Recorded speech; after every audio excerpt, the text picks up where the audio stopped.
تاجیکان آینه تاریخ ملت تاجیکستان با استقبال 35 سالگی استقلالیت دولتی کارزار همه روزه با زبان‌های گوناگون دنیا تاجیکستان با تشبس‌های بین‌المللی در سیارت دولت پیشروند تشبسکار و فتح و نصرت فروغ صبح دانایی کتاب امنیت باید بیش از هر وقت دیگر هوشیار باشند. مسائل اقتصادی، صنعتی و کشاورزی و علم، فروغ معرفت، راهنمای ما تاجیکستان آزاد و صاحب اختیار.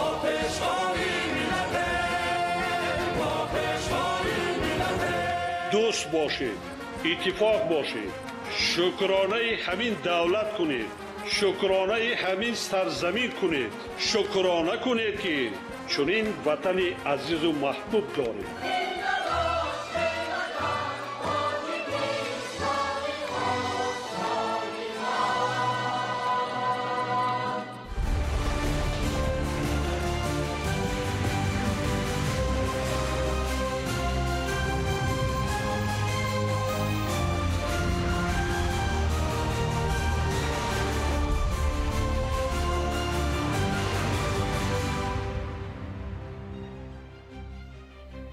ассалому алайкум бинандагони гиромӣ. нашри муфассали барномаи иттилоотии ахборро мустақиман аз телевизиони тоҷикистон пешниҳод менамоем.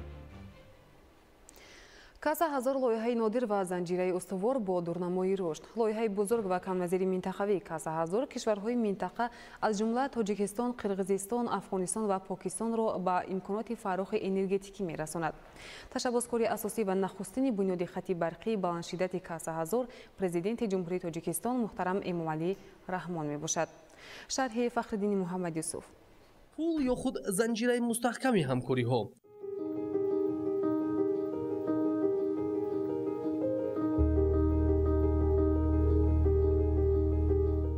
каса ҳазор лоиҳаи нодир ва дорои дурнамои самаровар имконоти дастрасиро ба иқтисоди қавӣ таҳким хоҳад бахшид. дар марҳилаи кунунӣ дар олам ҷумҳурии тоҷикистон бо пешоҳангӣ ва иқдомҳои наҷиб аз ҷониби президенти ҷумҳурии тоҷикистон пешвои миллат муҳтарам эмомалӣ раҳмон чун кишвари ташаббускор дар ҳалли масоили глобалӣ ва таъсиргузор дар танзими равандҳои минтақа шинохта шудааст. дар ин замина беҳсозии вазъи соҳаҳои иқтисоди миллӣ бо истифодаи самараноки захираву иқтидориҳои молиявӣ, истеҳсолӣ ва табиии кишвар чун тақозои замон аз рӯи сиёсати самаранок хоста татбиқи барнома ва нақшаҳои ҳадафноки рушд амалӣ мешаванд. инак ташаббуси навбатии дорои дурнамои нек ва имконоти фарохи иқтисодию тиҷоратӣ ва иҷтимоӣ. тарҳи ғайриоддӣ каса ҳазор чун занҷираи устувори энергетикӣ зери паймони хос осиёи марказӣ ва осиёи ҷанубиро бо ҳадафҳои рушд мепайвандад. каса ҳазор маънои осиёи марказӣ ва осиёи ҷанубӣ дорад. ин як пул, як долоне ҳаст ки минтақаи осиёи марказӣ бо минтақаи осиёи ҷанубӣ ки пайваст мешаванду ва муносибатҳои тиҷоратӣ, муносибатҳои ҳамсоягӣ ва дӯстӣ тавассути ин хати интиқоли барқ ки пурра ифода меёбанд. агар аз лиҳози муҳимият гӯем, лоиҳаи беназир аст, лоиҳаи нодир аст. чунин лоиҳа дар минтақаи на осиёи марказӣ на осиёи ҷанубӣ то ин муддат татбиқ нашуда буд. яъне ки агар ки назар ба ҳамин сохтори лоиҳа агар имрӯз назар андозем, на танҳо бунёди инфрасохтори барқӣ ва гирифтани даромад аз ҷониби ширкатҳои энергетикӣ, ин як қисмати лоиҳа аст. қисмати дигари лоиҳа ин аҳамияти иҷтимоиву иқтисодӣ барои маҳаллаҳое ки дар ҳамин долони гузариши хати интиқоли барқ зиндагӣ мекунанд. инфрасохтори муосир, хизматрасонии фарохи иҷтимоӣ ва рушди фарогир бо такя ба лоиҳаи беҳамтох, хоста системаи устувори минтақавии интиқолдиҳандаи барқ ба истеъмолкунандагон ҳам имконоти устувори тиҷоратӣ ва ҳам рушди маҳаллу зиндагии шоистаро дар ҳар манзил дастёб мегардонад. дар ин замина нишондиҳандаҳои раванди татбиқи лоиҳаи минтақавии интиқолдиҳандаи нерӯи барқ каса ҳазор бо фаъолсозии инфрасохтори зарурӣ ба қайд гирифта мешавад. энергия бо эътимод. бунёди пули энергетикӣ аз асоснокунии техникии иқтисодии лоиҳа соли 2009 шурӯъ гардида соли 2011 аз нуқтаи назари тиҷоратӣ низ тасдиқ шуда буд. қадами устувор. марҳилаи аввал хати баландшиддати 500 киловаттаи интиқоли нерӯи барқ аз даткаи қирғизистон ба хуҷанди тоҷикистон сифатнок амалӣ гардид ва ҳам сохтмони хати баландшиддат аз тоҷикистон ба афғонистон ва аз он кишвар ба покистон бо дарозии 750 километр инфрасохтори лоиҳавӣ аст. каса ҳазор аз ҷумлаи лоиҳаҳои бузурги минтақавии энергетикӣ мебошад ки бо ташаббуси тоҷикистон ҳамоҳангиро ба вуҷуд оварда дар раванди татбиқи саривақтии он ҳамдастии амиқ дар баробари таъмини рушди иҷтимоию иқтисодии кишварҳои минтақа минтақа бо халқаи мустаҳками энергетикӣ пайваст гардид ки ҳамкориро дар дигар арсаҳои ҳаётан муҳим тақвият мебахшад. тарҳи Касаҳазор унсури калидии бозори энергетикии минтақа ва пайвандсози тавлидкунандагону истеъмолкунандагони нерӯи барқ арзёбӣ мешавад. ин лоиҳа воситаи муосири амаликунонии меъёрҳои нави тиҷоратӣ ва фанновариҳои муосир дар иқтисодиёти давлатҳо маънидод мегардад ки дар раванди татбиқи он шарикони рушд нақши муҳим доранд. ёдрас мешавем ки ҷараёни амалисозии лоиҳа марҳилаҳои хосро шурӯъ аз асоснокунӣ то ба зарфиятҳои иҷрошаванда дар бар гирифта 4 давлатро ба ҳам мепайвандад. дар ин замина барои сохтмони зиёда аз 1342 километр хатти интиқоли барқи доимӣ ва тағйирёбандаи баландшиддат, бунёди зеристгоҳҳои тавлиддиҳандаи ҷараёни барқ яъне конвертерҳо ва истифодаи таҷҳизоти навтарин чораҳои муассир андешида шуданд. Касаҳазор боз як қадами муҳиму устувор дар таҳкими системаҳои барқи Осиёи Марказӣ ва Осиёи Ҷанубӣ мебошад. лоиҳа тавассути мусоидат ба даромадҳои содиротии нерӯи барқ барои кишварҳои Осиёи Марказӣ ва коҳиш додани норасоии нерӯи барқ дар кишварҳои Осиёи Ҷанубӣ дурнамои рушди ҳарду минтақаро беҳтар мекунад. ин тарх унсури калидӣ барои ноил шудан ба рушди устувори иқтисодӣ дар минтақа хоҳад буд.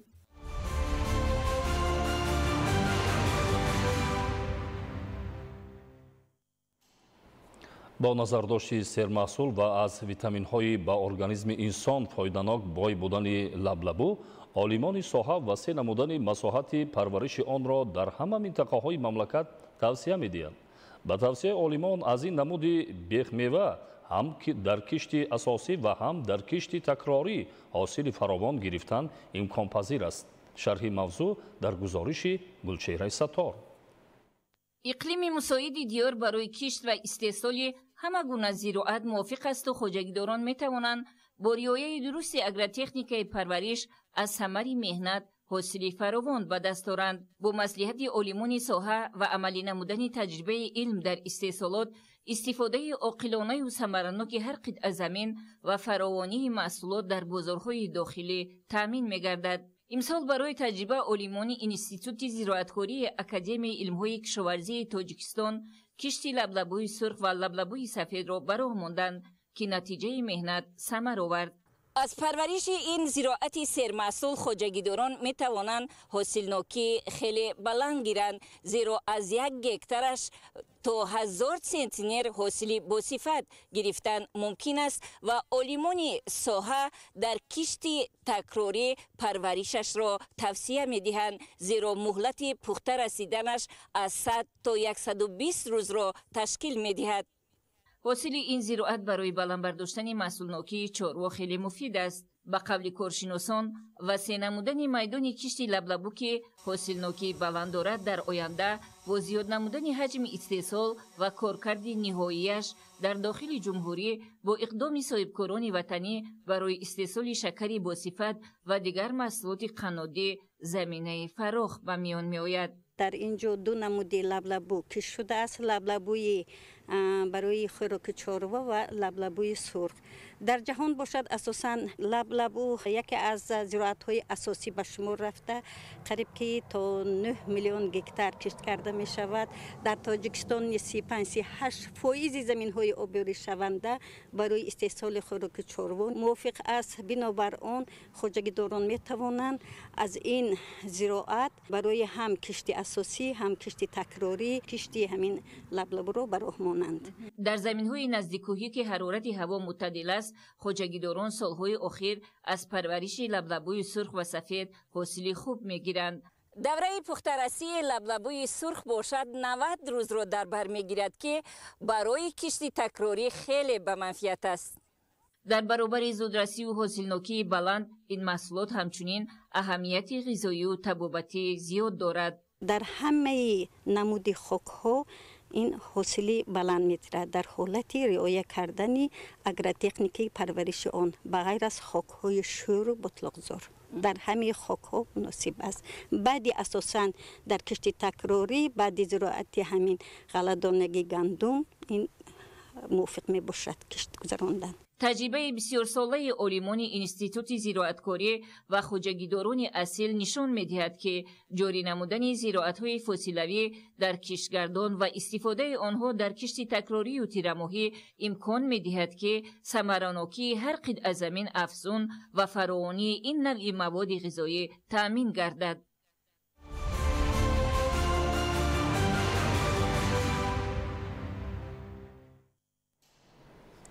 با مقصد باز هم افزون نمودن مساحت کشت و استحصال کارتوشکا در ناحیه لخش با دستگیری‌های پیوسته حکومت جمهوری تاجیکستان تدبیرهای ضروری عملی کرده می شود. این است که اهل زحمت خوجگی‌های دهقانی سال جاری میدان کشتی این نمودی زراعت را نسبت به سال گذشته زیاد کردند. ایدگل محمود از ناحیه لخش گزارش می‌دهد. ناحیه لخش از کلانترین ناحیه‌های کارتوشکا پرور جمهوری به شمار رفته. سالها باز خوجگی‌ها در جوده افزایش میدان کشت و استحصال نان دوم به پیشروی‌های عظیم نائل گردیده ایستادند. از جمله سال جاری در پرتو دستور و هدایت‌های پرزیدنت جمهوری تاجیکستان پیشوای ملت محترم امامعلی رحمان دهقانان از زمین‌های موجوده عاقلانه و ثمرناک استفاده نموده در مساحت 3317 گکتار کارتوشکا کشت نمودند. سال جاری با استفاده از ذخیره‌های موجوده معرکه کشت در قیاس به سال گذشته بر وقت‌تر آغاز گردید. در زمین‌های موجوده با توصیه عالمان ساحه کشاورزان نوع‌های تخمی‌های خوصفت کارتوشکا کشت نمودند که با شرایط و اقلیم محل مطابق بوده. حاصلناکی هم زیاد است.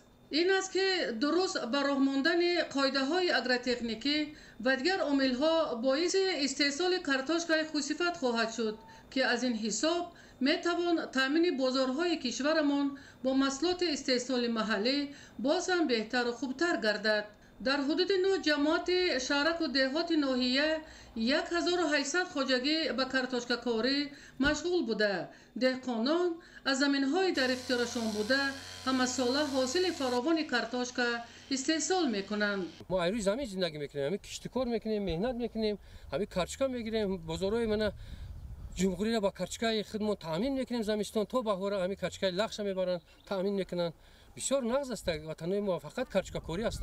اینک در شرایط استحصال بازارگانی و با نظر داشت افزایش اهالی طلبات به کارتوشکا همه ساله افزوده ایستاده است. از زیرا خوجگی‌های کارتوشکا کاری ناحیه‌های لخش را ضرور است که حاصلناکی و استحصال محصولات را باز هم زیاد نمایند تا طلبات بازارهای جمهوری خانه گردانیده شود. با گفت متخصصان برای رشد ساحه کارتوشکا کاری در ناحیه لخش مساحت زمین‌های بیکار خوابیده خیلی هم زیادند تا از این حساب میدان کشت و استحصال نان دوم افزاید.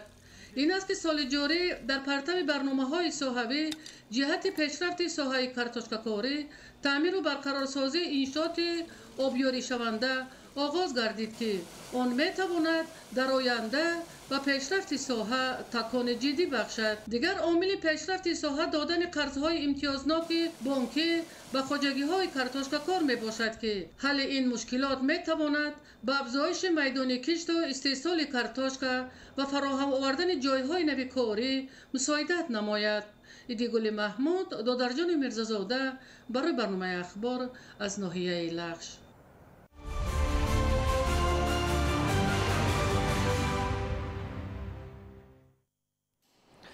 ناحیه کوهستان مزشا با شرایط اقلیمی، آب و خاک، دستگیری فنی و تکنیکی اینچنین استفاده تخمی خوشصفت به یکی از منطقه‌های پیشصف کارتوشکا پروری در تاجیکستان تبدیل یافته است. حاصلناکی بلند، صفت خوبی کارتوشکا و امکانیت برای صادرات ساکنان را برای رشد بخشیدن این سمت هوسمند گردانیده است. اسام‌الدین غیاث‌زاده در این خصوص گزارش می‌دهد. امسال در ناحیه کوهستان مزشا کشت و پرورش کارتوشکا در همه شکل‌های خوجگیداری خوب به راه مانده شده است. با استفاده از تخم‌های خوشصفت، آبیاری سریع و اقلیم موافق، انجام دادن کارهای سریع اگرتکنیکی، دهقانان توانستند که به پیشرفت ساحه کارتوشکا پروری نائل گردند. آموزش‌ها نشان دادند که شرایط اقلیم ناحیه که متناسب حرارت میانه 18-23 درجه گرمی را تشکیل می‌دهد، خاک‌های سراسیل، آب‌های صاف و سرد و فراوانی ترمه‌های کوهی و نداشتن حشرات ضرررسان در منطقه امکانیت فراهم آورده است که در اینجا حاصل بلند کارتوشکا به دست آورده شود. یکی از عوامل بلند برداشتن حاصلناکی کارتوشکا این وارد نمودن تخمی های با صفت باشد. امروز ما شاهد پرورش و نشأ و نمای کارتوشکا در ناحیه کوهستان مسجد گردیده ایستادیم. طبق اطلاعات در خوجگی های دهقانی حاصلناکی 350-400 سنتنر در هر گکتار است و چنین فراوان حاصلی به آن باعث می‌گردد که همه ساله دهقانان منطقه در هر یک موسم بازارهای دوشنبه و خوجند و دیگر منطقه‌های کشور را با کارتوشکای خوشصفت تامین کنند. در ناحیه زیاده از 2600 گکتار زمین برای کارتوشکا جدا شده است. طبق معلومات اداره کشاورزی ناحیه حاصلناکی کارتوشکا در بعضی خوجگی ها از 350 تا 400 سنتنر بیشتر در یک گکتار می رسد که نشانه موفقیت مهنت دستجمعانه و استفاده تکنولوژی معاصر کشت پرورش این غذای ضروری به شمار می رود. با تلاش های بی‌حس دهقانان و دستگیری های ساختارهای دولتی کشت کارتوشکا در کوهستان مزچوب به یک بخش استوار اقتصادی ناحیه تبدیل یافته است. امسال نیز بیش رو پس سالی بوبرار برای کارتوشکا پروران این منطقه خواهد بود. از سومدین غیاساده از ناحیه کوهستان مزچوب برای برنامه اخبار.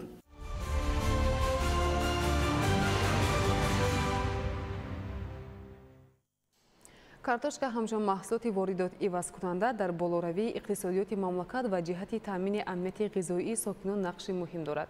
با نظر داشته این کشاورزان شهر استرافشان امسال در مساحت 4000 گکتار کشت کارتوشکا گذراندند که حالا نشأ و نما و حاصلبندی آن خوب ارزیابی می‌گردد. ادامه موضوع در گزارش فردوس عمرов.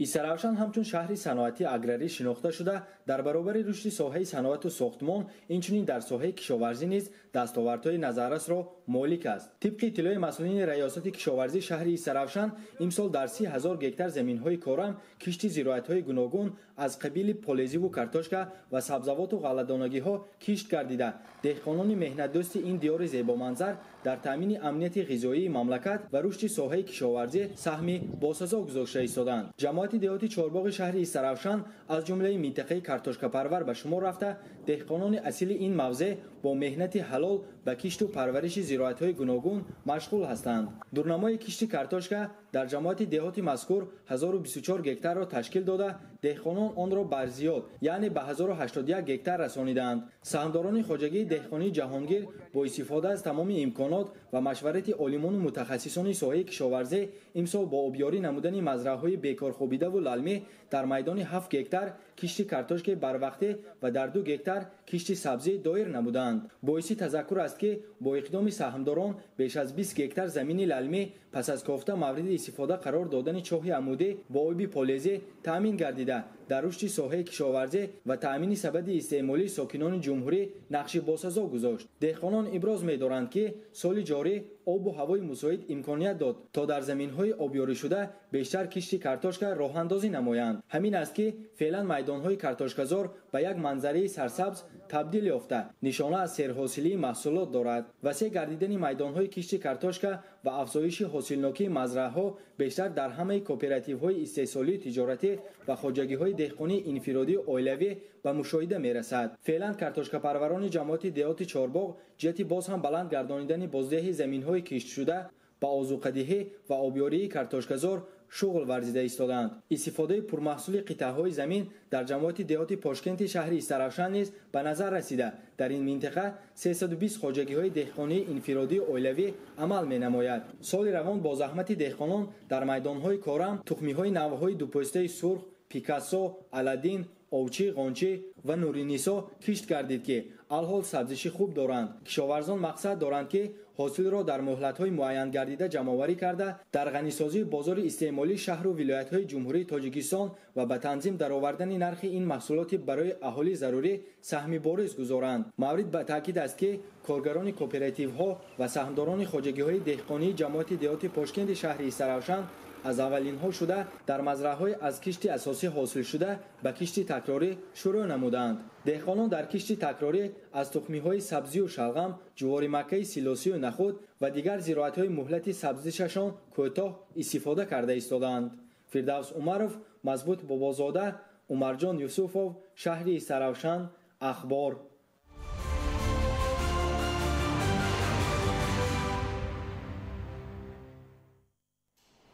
талаботи рӯзафзуни аҳолӣ ба равғани худӣ тақозо дорад ки имкониятҳои дохилӣ бештар истифода карда шавад. бо ин мақсад олимон барои истеҳсоли равғани худӣ кишту парвариш ва интихоби навъҳои хуби зироати равғанидиҳандаро тавсия медиҳанд, зеро дар таркиби дони зироати равғанидиҳанда беш аз 60% равғанҳо ва сафедаҳо мавҷуд аст. гузориши Мансури Ҷалол дар ин хусус. шифо ин навъи маъсар ки натиҷаи заҳмати олимони тоҷик аст, парвариш дар заминҳои лалмии минтақаҳои азборишот, таъмин ва нимтаъмини ҷумҳурӣ минтақабоб шудааст. бино ба таҳқиқи олимони соҳа, маъсар нисбат ба дигар зироатҳои равғандиҳанда зироати пурқиммати равғандеҳ ба ҳисоб рафта, дар таркиби он 28-30% равғани нимхушк ва наздики 12% сафеда мавҷуд аст. зимни як чорабинии саҳроӣ намунаи кори олимони институти зироаткории академияи илмҳои кишоварзии тоҷикистон муаррифӣ ва барои кишти минбаъда ба кишоварзон тавсия гардид. мақсади баргузори имрӯза семинари илмии амалӣ дар мавзӯи технологияи муосири парвариши зироатҳои яъне равғандиҳанда маҳсар ва зағир баррасии натиҷаҳои таҳқиқоти имрӯзаи олимони институти зироаткорӣ, яъне ки инкишофи соҳаи тухмипарварӣ, технологияи парвариш ҳаракат кунем ки дар заминаи лалми кишти зироати маҳсару зағирро бисёр киш кунем, чунки ин зироатҳо асоси ҳисоби хоси заминаҳои лалмист. кишти маҳсар барои тирамон хеле хубтар аст. барои хоҷагидорон, фермерон ва деҳқонон пешниҳод карда мешавад ки кишти тирамоҳӣ хубтар мешавад, нисбати кишти баҳорӣ ҳосилнокиаш ҳам баландтар аст. ин зироат барои хӯроки чорво ҳам чун зироати серғизо бошад, чунки дар таркиби донаш аз 28 то 32% равған мавҷуд аст.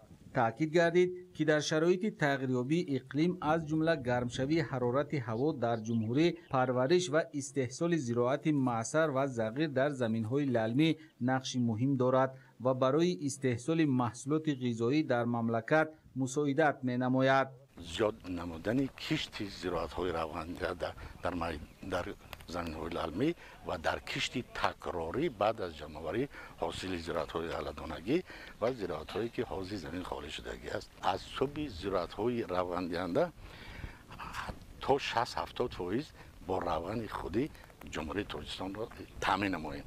яъне тавсия дода мешавад ки дар кишти заминҳои лалмӣ то 30% зироатҳои равғандиҳанда киш карда шавад. барои самаранок истифода бурдани замину об ба даст овардани ҳосили фаровон ва истеҳсоли равғани растанӣ аз ҷиҳати экологии тоза бояд дастовардҳои илмӣ дар амал бештар татбиқ карда шавад. ҳамкории илму истеҳсолот метавонад дар ҳамбастагӣ ба рушди воқеии соҳа заминаи мусоид гузорад.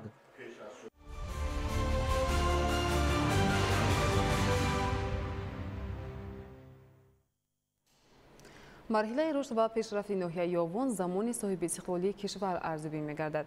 дар ин замина тамоми инфраструктура муҳайё буда сокинон ба зиндагии шоиста ва фардои дурахшон гомҳои устувор мениҳанд. қамариддин ҳусейнзода гузориш медиҳад. дар солҳои соҳиби истиқлолӣ ҷумҳурии тоҷикистон таҳти роҳбарии пешвои миллат муҳтарам Эмомалӣ Раҳмон ба мустаҳкам намудани пояҳои давлатдорию ҳифзи арзишҳо ва муқаддасоти миллӣ заминаи устувори умедбахш ниҳод.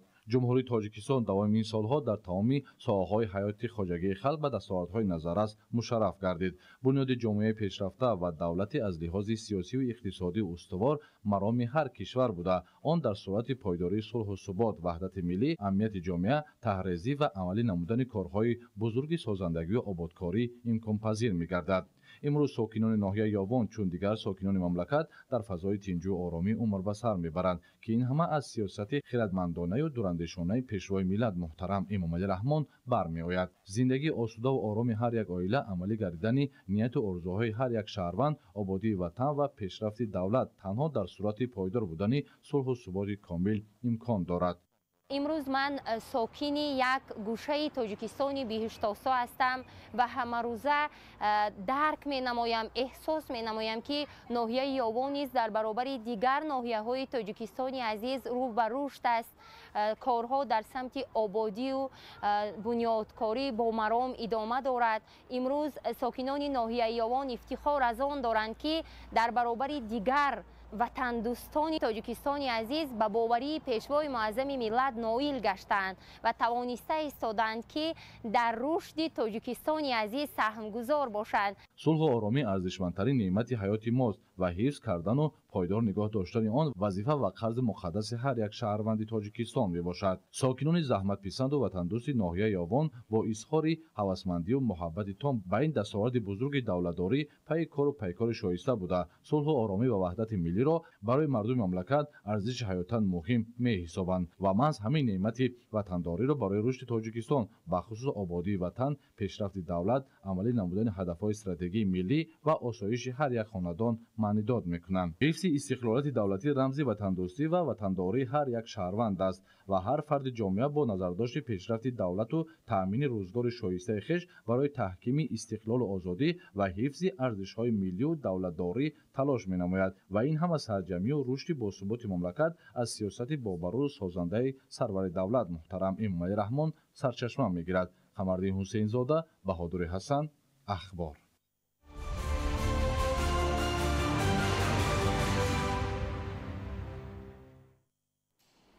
ба муносибати истиқболи сазовор аз ҷашни 35-солагии истиқлоли давлатӣ дар ноҳияи муъминобод ба таъмиру навсозӣ ва бунёди роҳҳои аҳамияти маҳаллӣ дошта таваҷҷӯҳи бештар равона гардидааст. дар татбиқи чунин иқдомҳои созанда сокинону соҳибкорони ватанӣ ҳиссаи сазовор доранд. гузориши Олим Носирзода.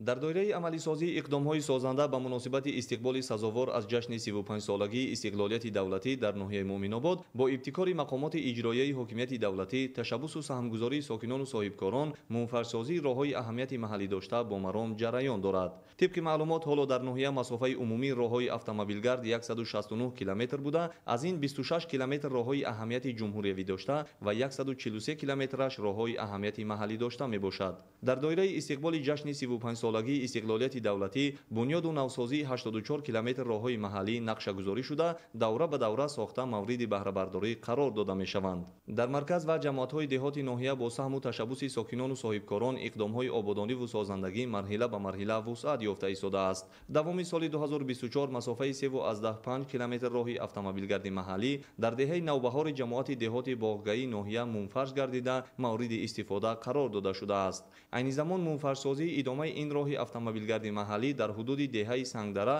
ба масофаи наздики 2 километр оғоз ёфта сокинон бо ҳашари дастҷамъона дар ободонии деҳа саҳмгузорӣ карда истодаанд. ҳамзамон дар ҳудуди ҷамоати деҳоти тутиёни ноҳия низ саҳми сокинону соҳибкорон ҷиҳати бунёди роҳҳои маҳаллӣ ва дигар иқдомҳои созанда назаррасу шоиста арзёбӣ мегардад. дар ноҳияи муъминобод дар ҷамоати деҳоти тутиён корҳои ободонию созандагӣ рафта истодааст. аз он ҷумла дар деҳаи кулдамон соҳибкорон иқдом гирифтаанд ки 2 километр роҳи мошингарди байни деҳаро асфалтпӯш намоянд. инчунин бо соҳибкори маҳаллии деҳаи кулдамон сохтмони бинои доошёна, мағозаи хусусӣ ва сехи дузандагӣ ба нақша гирифта шудааст. аҳолии ҷамоат ва соҳибкорони ҷамоат иқдом гирифтаанд ки ба муносибати ҷашни 35-солагии истиқлолияти ҷумҳурии тоҷикистон корҳои ободониро ривоҷ равнақи тоза дода баҳри ободии ин ватан, ин диёр тоҷикистони азиз саҳми худро гузоранд. дар баробари ташаббускориҳои сокинону соҳибкорон муассисаи давлатии нигаҳдории роҳҳои автомобилгарди ноҳия дар раванди корҳои сохтмонии роҳсозӣ ҳамчун масъули асосӣ маҳсуб меёбад. бо ҷалби техникаву механизмҳои зарурии муассиса ҷиҳати ҳарчи зудтару босифати баланд сохта ба истифода қарор додани роҳҳои автомобилгард корҳои сохтмонӣ вусъат ёфта истодаанд. бунёду аз навсозии роҳҳои автомобилгарди маҳаллӣ мушкилоти чандинсолаи сокинонро бартараф сохта баҳри беҳтарсозии сатҳи некуаҳволии мардум ва таъмини зиндагии шоистаи аҳолӣ мусоидат менамояд. Олим Носирзода, Хуршеди Нодирхон, ноҳияи Муъминобод, Ахбор.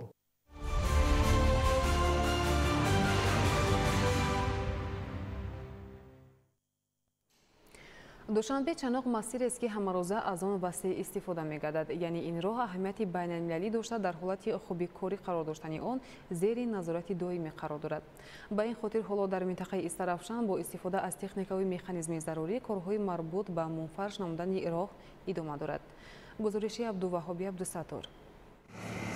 تعمیر جاری و کلی راهی ماشینگرد دوشنبه چناق که از سمت‌های افضلیت‌ناک فعالیت فیلیال شرکت سهامی اینوویتیو رود سولوشنز التد در جمهوری تاجیکستان محسوب می‌یابد، همساله با فرا رسیدن فصل تابستان شروع می‌شود. این تدبیر مهم سالی روان در نمایندگی فیلیال شرکت در منطقه سوخت که نگهداری بیشتر از 190 کیلومتر راهی مذکور را به عهده دارد، اول ماه ایون آغاز گردید و در مرحله یکم کارگران و متخصصان صاحب تجربه با استفاده تکنیک و مکانیزم ضروری پوره اسفالت پوش نمودن قطعه‌های الوهیده مسیر دوشنبه چناق را در حدود شهر استرافشان به نقشه گرفتند و امروزها کارهای مربوط به تعمیر و نوسازی مطابق به معیار و طلبات پیشبینی شده با سطح و صفت بلند ادامه دارد.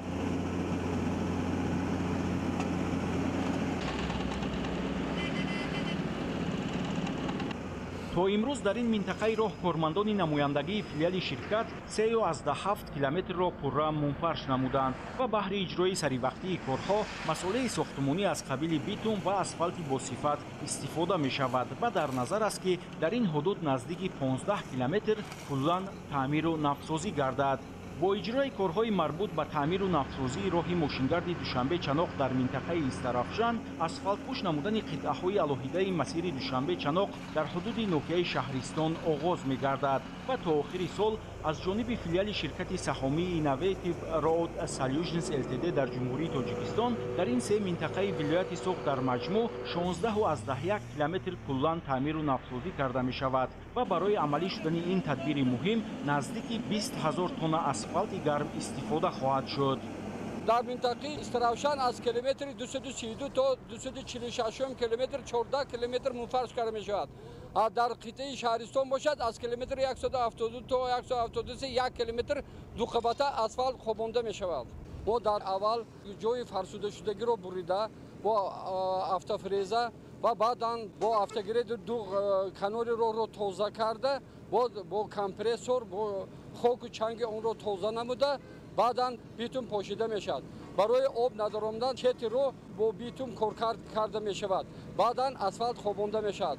بعدا اسفالت خواباندن با اسفالت و کلاشک از کاتوکی 12 تونگی استفاده می شود که تمپراتورش باید 120 گرادوس باشد. برای زیچش وقوعت کردن از کاتوکی 26 تونگی استفاده کرده می شود.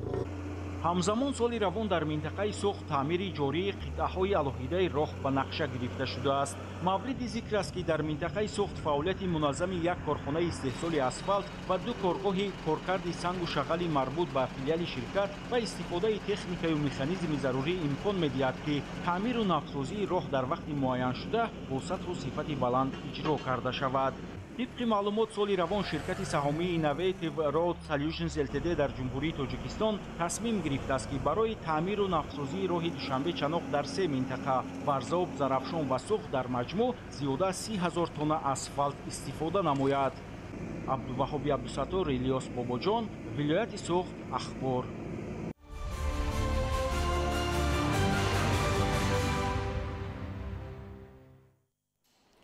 تشکل مکانیزم‌های نتیجه بخش و دیگر پرینسیپ‌های ساحه اندازبندی که جهت مهیاسازی نظام مکمل با نظرداشت ثمراناکی فعالیت مقرر گردیده است، نتیجه‌های نظررس را صاحب می‌گردد.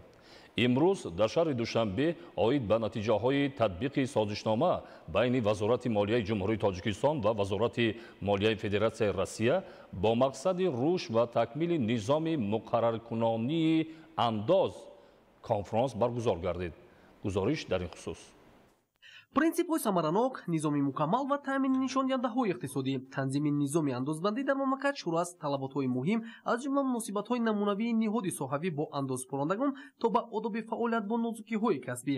Дар конфронс зикр гардид ки дар раванди татбиқи низоми соҳавӣ ки дар заминаи натиҷаҳои татбиқи созишнома байни вазорати молияи ҷумҳурии тоҷикистон ва вазорати молияи федератсияи русия бо мақсади рушд ва такмили низоми маъмурикунунии андоз роҳандозӣ шудааст, навоварӣ ва дигаргуниҳои саривақтӣ бо дар назардошти афзалиятҳо амалӣ мешаванд. این است که امروز در اساس همکاری‌ها، راه و اصول‌ها و ترتیب ثمراناک در مناسبت‌های متقابله از جمله در همکاری نهاد اندازگیرنده با اندازپرانده با وجود آمده است. اینک اعتماد و شفافیت با مقصد اجرای دستور راهنمایی‌های اساسگذاری صلح و وحدت ملی پیشوای ملت پرزیدنت جمهوری تاجیکستان محترم امامعلی رحمان جهت بهتر نمودن مناسبت‌های اندازی با اندازپرندگان، ثمراناکی فعالیت مقامات انداز، مأموری کنونی انداز، حمایت حقوق و منفعت‌های استعمالکنندگان هنگام خرید مال، اجرای کار و خدمت‌رسانی‌ها و بلندبرداشتن معرفت حقوقی سوبیکت‌های خوجگیداری در مملکت نظام ساده کرده شده از جمله ضمیمه اندازی من مرتب شده است که در اجرای عهده‌داری‌ها اعتماد و شفافیت را تأمین می‌نماید. امروز با تکیه به امکانات و همکاری‌ها با نهادهای همسان کشورهای شریک نقشه‌های مشخص بهر ثمراناکی نظام اندازمندی عملی شده با نتیجه‌ها بهاگذاری می‌گردند. در این زمینه حالا در کشور نظام معاصر جاری شده از طریق آن فунکسیاهای خاص بهر تأمین شفافیت و ثمراناکی ساحه تطبیق می‌گردد. تجربه نو ثمربخش در فعالیت پیش از همه برای شفافیت کاری سوبیکت‌های صاحبکاری خاصا متمرکز نمودن عملیات‌ها را در دلخواه منطقه‌های جمهوری برای تحلیل و نظارت مهیا می‌نماید. این روند با مقصد هدف‌های رشد برای پیوسته بهتر نمودن صفت خدمت‌رسانی‌ها به شهروندان و اندازپرندگان عملی گردیده حفظ حقوق‌های استعمالکنندگان و دیگر اشتراکچیان عملیات‌ها را تحکیم می‌بخشد. فخرالدین محمدیوسف با حضور استم اخبار.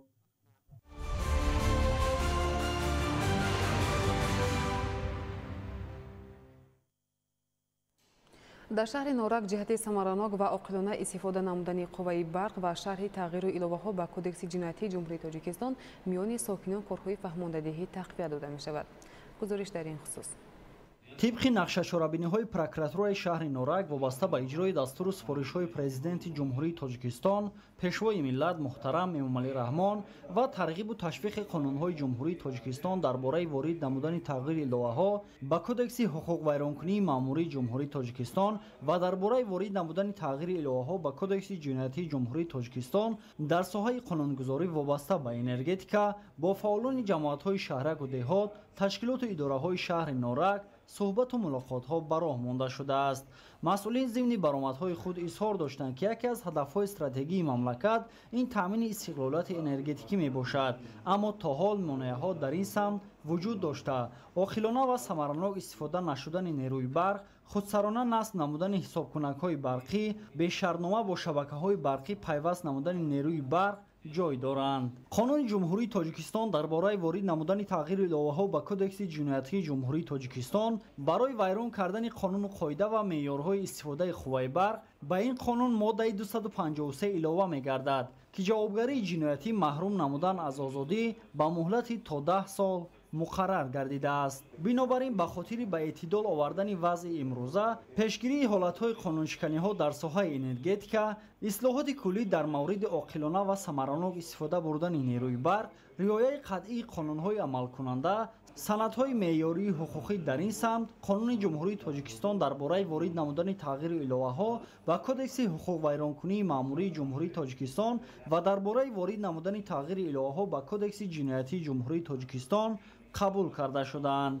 وارد نمودن تغییر الوه‌ها به کدکس جنایتی و حقوق ویرانکنی مأموری که جوابگری شهروندان را برای قانونشکنی‌ها در ساحه انرژتیکا معین می‌نماید، یک قدم مهم در سمت مبارزه با دزدی برق، اسرافکاری و استفاده غیرقانونی ذخیره‌های انرژتیکی میباشد. این تدبیرها برای تامین انتظام حقوقی، حفظ منفعت‌های دولت و شهروندان، اینچنین برای جلب سرمایه‌گذاری به ساحه انرژتیکا روانه شدند.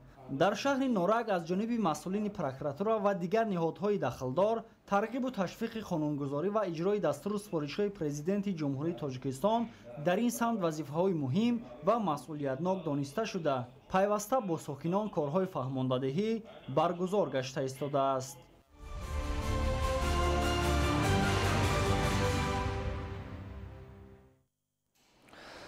нашамандӣ ва қочоқи он ҳамчун зуҳуроти номатлуби аср ҷаҳониёнро ба ташвиш оварда, мубориза алайҳи он дар мадди аввали фаъолияти давлатҳо ва созмонҳои бонуфуз қарор дорад. дар ҷумҳурии тоҷикистон баҳри пешгирӣ аз гардиши ғайриқонунӣ маводи нашоовар бахусус дар сарҳади давлатӣ назорат пурзур мегардад.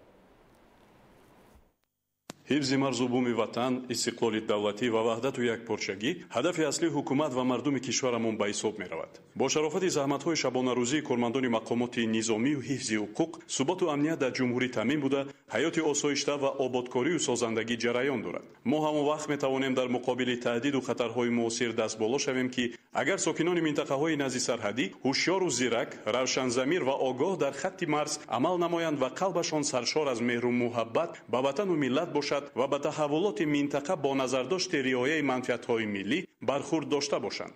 Кумитаи давлатии амнияти миллии ҷумҳурии Тоҷикистон дар баробари ҷинояткориҳои муташаккил, терроризму экстремизм ва нигаҳдории ғайриқонунии силоҳу муҳимоти ҷангӣ, муборизаи беамонро бар зидди қочоқ ва муомилоти ғайриқонунии маводи мухаддир низ ба роҳ мондааст. Зеро муомилоти ғайриқонунии маводи мухаддир боиси афзоиши бемории нашамандӣ ва таҳдид ба генофонди миллӣ мегардад. аз рӯи маълумоти оперативии гурӯҳи қочоқбари трансмиллии воситаҳои нашадори афғон иборат аз 4 нафар бо роҳбарии Азархон валади Сайдумар тахминан 50 сола зодаи қарияи Каҷии вулусволии Хоҳони вилояти Бадахшони Афғонистон хатти сарҳади давлатии ҷумҳурии Тоҷикистонро дар деҳаи кишти ҷамоати деҳоти Нуриддин Маҳмудови ноҳияи Шамсиддин Шоҳин ғайриқонунӣ убур намуда, кӯшиши интиқоли маводи мухаддирро ба Тоҷикистон дошт. дар натиҷаи роҳандозии чорабиниҳои оперативии ҷустуҷӯӣ аз тарафи кормандони гурӯҳи фаврии раисати Кумитаи давлатии амнияти миллии ҷумҳурии Тоҷикистон дар вилояти Хатлон дар якҷоягӣ бо хизматчони ҳарбии дидбонгоҳи сарҳадии Пхирманҷои қушунҳои сарҳадии Кумитаи давлатии амнияти миллии ҷумҳурии Тоҷикистон масири ҳаракати гурӯҳи ҷинояткор муайян ва қочоқи маводи мухаддир пешгирӣ карда шуд. зимни амалиёти бозошткунӣ қочоқбарони афғон ба амри кормандони амниятӣ оид ба таслим шудан итоат накарда аз силоҳи оташфишон тир кушоданд. дар натиҷаи оташи ҷавобӣ роҳбари гурӯҳи қочоқбарон Азархон валади Сайдумар ва аъзои гурӯҳ Азизи Розмуҳаммад тахминан 30 сола зодагони қарияи Каҷии вулусволии Хоҳони вилояти Бадахшони Афғонистон безарар карда шуданд. аъзои боқимондаи гурӯҳ ба муқобилияти мусаллаҳона тоб наоварда ба самти Афғонистон фирор намуданд. дар ҷои ҳодиса 2 адад автомати Калашников бо тирдон ва 17 дона тир, 1 адад таҷҳизоти шаббин, 1 адад қайиқи резинӣ, 3 борхалта бо 59 бастаи дорои маводи нашовари нави афюн ва 1 бастаи дорои маводи мухаддири нави метамфетамин дарёфт ва мусодира карда шуд. тибқи хулосаи шуъбаи экспертизаи судии раисати агентии назорати маводи нашадори назди президенти ҷумҳурии Тоҷикистон дар вилояти Хатлон, маводи дарёфтшуда 57 килограмму 515 грамм воситаи нашадори нави афюн ва 960 грамм нави метамфетамин буда, вазни умумияшон 58 килограмму 475 граммро ташкил медиҳад. вобаста ба ҳолати мазкур аз тарафи шуъбаи тафтишоти гурӯҳи фаврии раисати Кумитаи давлатии амнияти миллии ҷумҳурии Тоҷикистон дар вилояти Хатлон бо дастасии моддаҳои 195 қисми 2, 200 қисми 4 банди Д, 289 қисми 3 ва 335 қисми 2 Кодекси ҷиноятии ҷумҳурии Тоҷикистон парвандаи ҷиноятӣ оғоз карда шуда, чорабиниҳои оперативии тафтишотӣ ҷиҳати муайян ва дастгир намудани ҳаммаслакони ин гурӯҳи ҷиноятӣ идома доранд. бояд ҳар як шаҳрванди кишварамон, махсусан онҳое ки дар манотиқи назди марзӣ сукунат доранд, бо зоҳир намудани ҳушёрию зиракӣ ва эҳсоси ватандӯстӣ ба кормандони мақомоти марзбонӣ ва ҳифзи ҳуқуқ дар пешгирӣ ва ошкор сохтани ҷинояткорӣ аз ҷумла сарҳадшиканӣ кӯмак расонанд. фаромӯш набояд кард ки ҳифзи ватан вазифаи муқаддаси ҳар як шаҳрванди ҷумҳурии Тоҷикистон мебошад.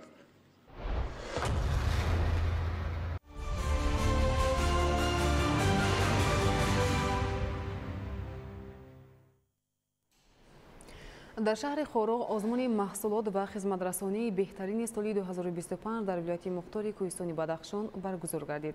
озмун дар асоси дастуру супоришҳои пешвои миллат муҳтарам Эмомалӣ Раҳмон баргузор гардида, дар он беш аз 10 корхонаи саноатии шаҳри Хоруғ маҳсулоти худро ба намоиш гузошта, ҳунарҳои мардумӣ низ аз минтақаҳои дигар муаррифӣ гардид.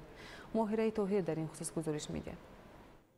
бо мақсади омода намудани маҳсулоти корхонаҳои истеҳсолӣ ва нуқтаҳои хизматрасонӣ ба талаботи стандарти байналмилалӣ, таҳкими рақобатпазирии бозори меҳнат, тақвияти истеҳсолот дар шаҳри Хоруғ, озмуни маҳсулот ва хизматрасонии беҳтарини соли 2025 дар вилояти мухтори Кӯҳистони Бадахшон баргузор гардид. ин озмун бо дастури пешвои муаззами миллат муҳтарам Эмомалӣ Раҳмон рӯй кор оварда шуда, дар он беш аз 10 корхонаи саноатии шаҳри Хоруғ маҳсулоти худро ба намоиш гузошта, ҳунарҳои мардумӣ аз минтақаҳои дигар ба мараз гузошта шуданд. мақсади асосии гузарондани озмун омода намудани маҳсулоти истеҳсолшудаи ҳудуди вилоят ба хотири иваз намудани маҳсулот барои аз воридот ивазкунанда ва ба содирот нигаронидашуда ташкил карда шудааст.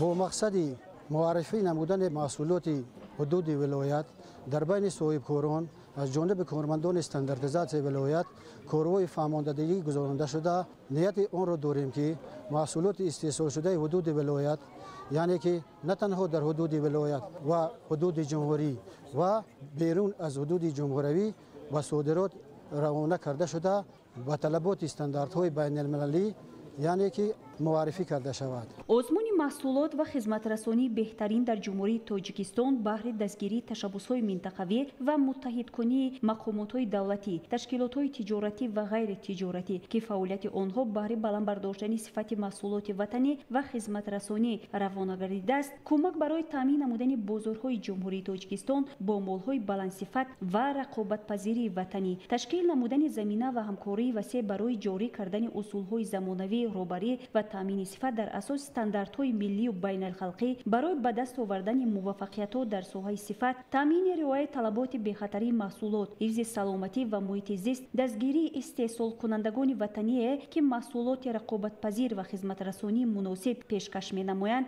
گذرانده می‌شود. این آزمون در 2 سال یک مرتبه دایر گردیده، بهترین اشتراکداران می‌توانند در آزمون جمهوریوی اشتراک نموده محصولات خود را معرفی نمایند. هیئت کمیسیون از نمایش محصولات صنعتی و هنرهای مردمی دیدن نموده برای بهترین اشتراکداران افتخارنامه‌ها تقدیم نمودند.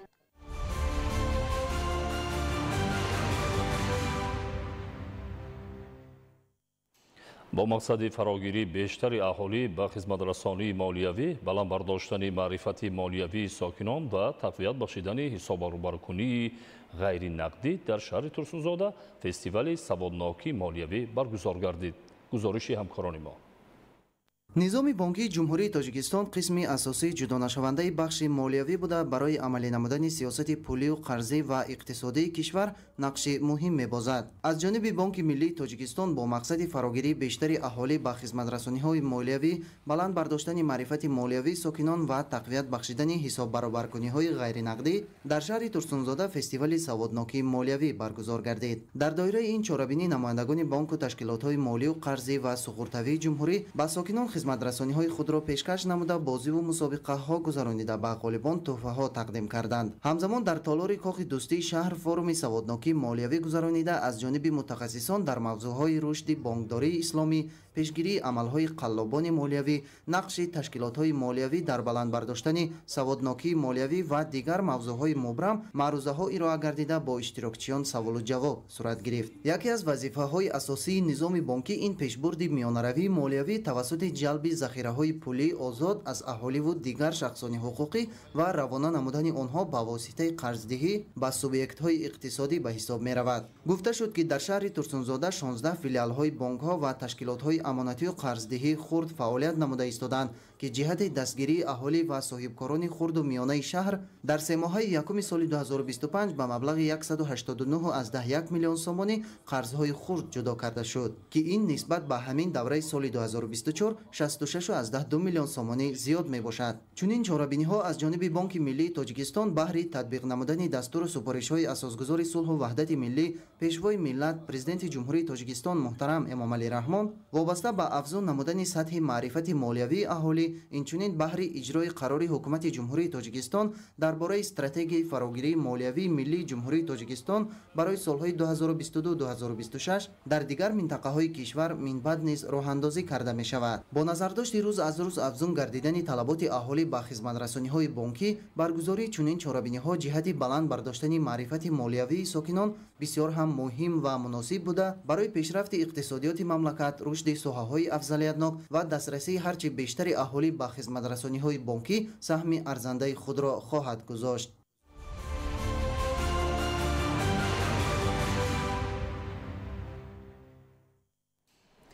در دانشگاه تکنیکی تاجیکستان به نام اکادمیک محمد آسیمی مراسم سپاریدن دیپلم‌های اعلی به دانشجویان سالی تحصیل 2024-2025 برگزار گردید. گزارش در این خصوص. تکنیکی تاجیکستان به نام اکادمیک محمد آسیمی امروزها یکی از مؤسسه‌های عالی با نفوذ و پیشقدم کشور به شمار می‌رود که صدها متخصص ورزیده ساحه را به میدان عمل می‌برد. قابل تذکر است که سال روان این بارگاه بزرگ علم و معرفت را 1712 نفر دانشجویان زینه بکالور و 94 نفر ماگسترانتان ختم نمودند که аз онҳо 73 нафарашон сазовори дипломи аъло гардиданд. аз шумораи умумии гирандагони дипломи аъло 16 нафарашон духтарон мебошад. ҳамзамон аз 48 нафар хатмкунандагоне ки тибқи квотаи президентӣ таҳсил карданд, 5 нафарашон сазовори дипломи аъло гаштанд. ин бори дигар гувоҳӣ аз сипосгузории насли ҷавон ба дастгириҳои пайвастаи давлату ҳукумат ва бахусус пешвои муаззами миллат муҳтарам Эмомалӣ Раҳмон мебошад. пеш аз ҳама мехоҳам аз номи худ ва тамоми донишҷӯ духтарон ба асосгузори сулҳу ваҳдати миллӣ, пешвои миллат, президенти ҷумҳурии Тоҷикистон муҳтарам Эмомалӣ Раҳмон барои дастгирии пайваста ва ғамхориҳои беандозаашон нисбат ба таҳсили духтарон изҳори миннатдорӣ намоям. маҳз ҳамин шароиту имкониятҳо буд ман имконият пайдо кардам ки дар барномаи омӯзишӣ оид ба барномаҳои робототехника, истифодаи дронҳо, идоракунии дастгоҳҳои бесарнишини парвозкунанда дар маркази омӯзишии робототехникаи шаҳри Истанбул ва маркази омӯзишии дронҳои бесарнишини шаҳри Анқараи Туркия иштирок намуда соҳиби шаҳодатномаи ронандагии дронҳои бесарнишин гардидам. маҳз ҳамин дастовардҳо боис гардид ки ман ба унвони донишҷӯи сол 2025 сазовор дониста шавам. дар қисмати тантанавӣ аз ҷониби раёсати донишгоҳ донишҷӯёне ки донишгоҳро бо баҳои аъло хатм намуданд дипломи аъло супорида шуд.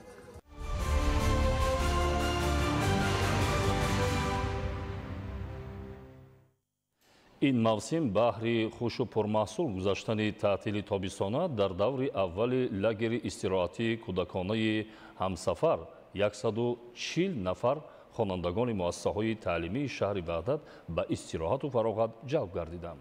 гузориши ҳамкорони мо. таътили тобистонаро бештари хонандагони муассисаҳои таълимии шаҳри Ваҳдат дар лагери кӯдаконаи ҳамсафар ки дар мавзеи хушбоду ҳавои минтақаи Ромид ҷойгир аст, соли ҷорӣ тибқи нақшаи муайянгардидаи мақомоти иҷроияи ҳокимияти давлатии шаҳри Ваҳдат ва раёсати маорифи шаҳр хотирмон мегузаронанд.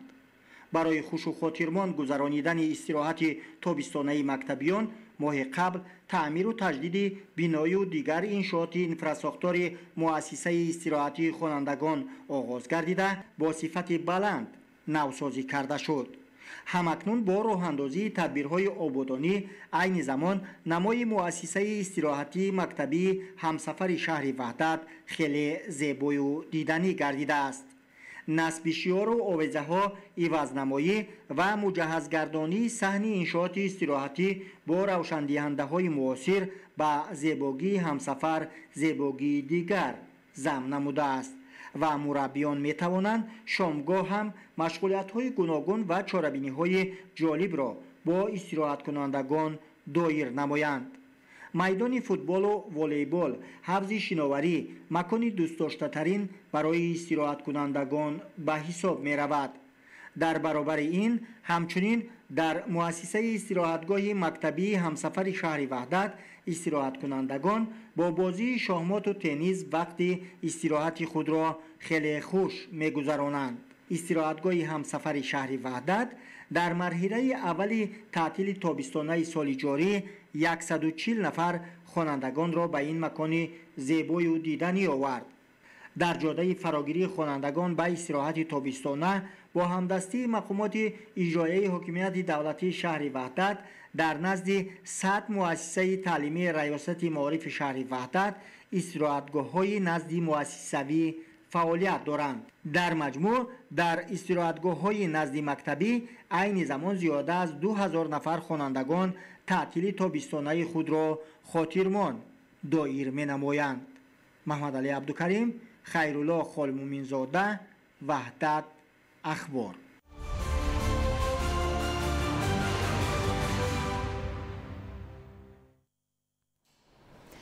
рассоме аз ҳунарҳои қадимаи мардуми тоҷик маҳсуб ёфта сол аз сол дар пайи тадбирандешиҳои фарҳангпарваронаи ҳукумати мамлакат миёни дӯстдорони ин риштаи ҳунар маҳбубияти бештар пайдо намудааст.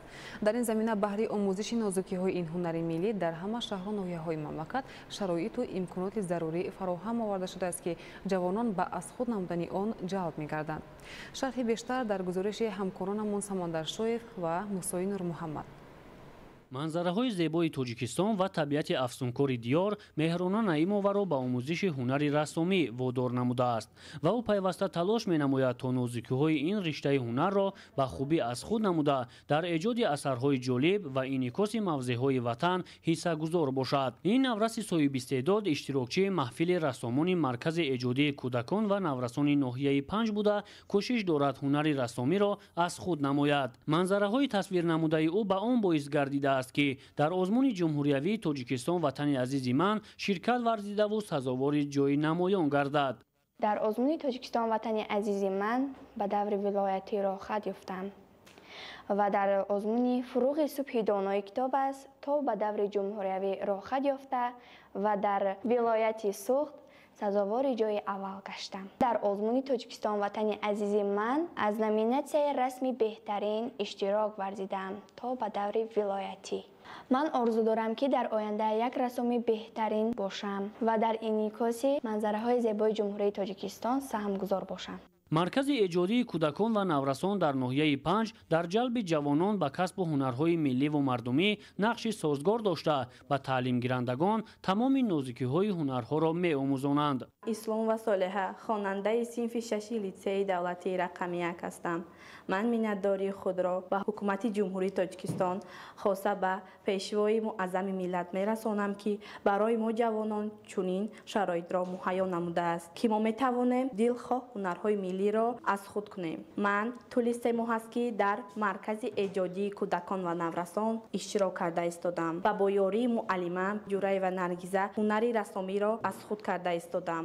тавре омӯзгорон иброз доштанд миёни дигар касбу ҳунарҳо ҳунари рассомӣ ба ҷавонон бештар писанд афтодааст ва ҳамарӯза довталабон ба аз худ намудани ин ҳунар машғул мегарданд. ҳоло дар ин марказ шароити беҳтари омӯзиши касбу ҳунар фароҳам буда ҷавонон метавонанд дилхоҳ касбу ҳунарҳоро аз худ намоянд. таълимгирандагони ин даргоҳ ҳамарӯза ба офаридани асарҳои гуногуни ҷолибу диданӣ мепайванданд то маҳсули эҷодашон писанди ҳамагон гардад. Самандар Шоев, Мусои Нурмуҳаммад, ноҳияи 5, Ахбор.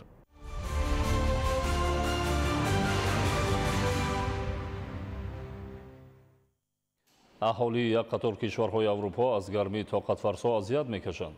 дар ҷазираи Флореси Индонезия вулқони леботоби Лаки-Лаки хуруҷ кард. чангу хокистари он ба баландии 10 километр дар фазо паҳн гардид. вобаста ба ин аз сокинону сайёҳон дархост карда шудааст ки аз рафтан ба наздикии вулқон худдорӣ намоянд. дар халиҷи Умон 2 киштии нафкаш ба ҳам бархӯрданд. шарҳи пурраи хабарҳо.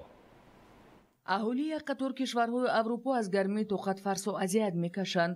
вобаста ба ин мақомдорони Испания, Италия, Португалия, Юнон ва Фаронса хатари оташсӯзии ҷангал ва таҳдид ба саломатӣ ҳушдор медиҳанд. дар минтақаҳои қисми ҷанубии Испания ҳарорати ҳаво ба 48 дараҷа расидааст ки ин баландтарин нишондод аз соли 1965 то ҳол ба ҳисоб меравад. дар инҳо нишондиҳандаҳои ҳароратсанҷ дар давоми рӯз тақрибан 35 дараҷа ва болотар аз он баланд мешаванд. дар Фаронса ва Олмон беш аз 30 дараҷа гарм мешавад. ин дар ҳолест ки барои кишварҳои мазкур ҳарорати миёнаи ҳаво дар моҳи июн бояд ҳудуди 25 дараҷа бошад. дар баъзе минтақаҳои Италия ба монанди Лигурия ва Ситсилия мақомот ба таври умум амр доданд ки дар гармтарин соатҳои рӯз кор намуданро ба берун манъ кунанд. дар Фаронса аз аввали тобистон то кунун дар сад ноҳияи маъмурии ин кишвар дар 84 тои он сухтори ҷангал сар зада 400 гектар масоҳати беш аз 1000-ро нобуд кардааст. ҳолати мураккаб дар минтақаҳои гуногуни Туркия ба назар мерасад.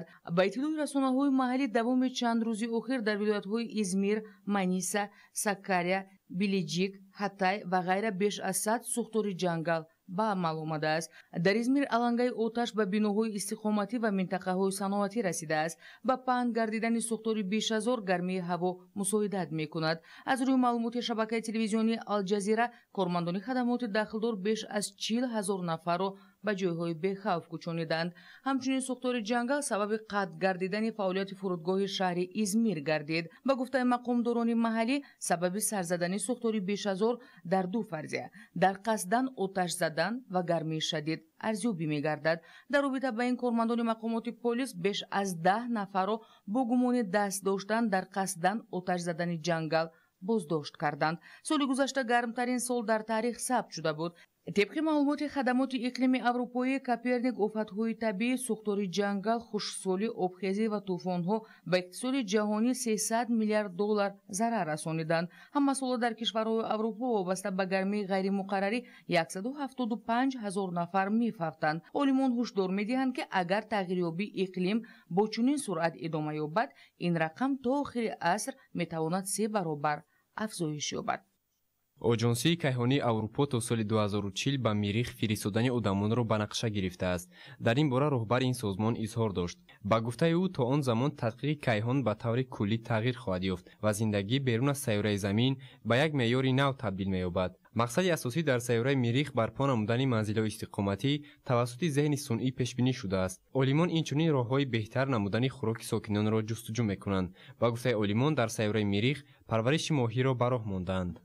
дар фаронса манъи тамоккашӣ дар ҷойҳои ҷамъиятӣ эътибор пайдо кард. дар сурати қонуншиканӣ сокинон то 135 евро ҷарима карда мешаванд. маҳдудиятҳо дар нақлиёти ҷамъиятӣ, боғҳо, соҳилҳо, китобхонаҳо ва мактабҳо дахл доранд. ин тадбир пеш аз ҳама ба ҳифзи кӯдакон аз зарари дуди сигор пешбинӣ шудааст. ҳадафи мақомдорон то соли 2032 то 5% коҳиш додани шумораи тамоккашон мебошанд. тибқи маълумоти вазорати тандурустии Фаронса, ҳамасола дар кишвар аз оқибатҳои тамоккашӣ то 75 000 нафар мефавтанд ва зарари умумии одатҳои тамоккашӣ дар як сол беш аз $176 миллиард ташкил медиҳад.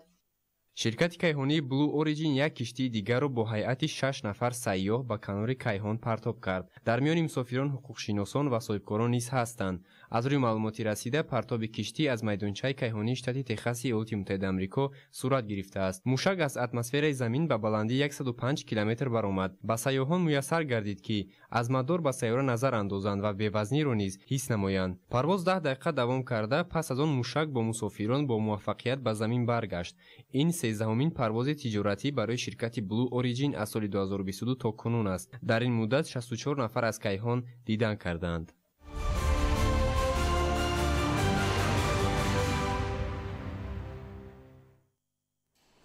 бинандагони гиромӣ, нашри муфассали барномаи иттилоъотии ахбор хотима меёбад. ба шумо зиндагии ободу осоиштаро таманно дорем. саломат бошед.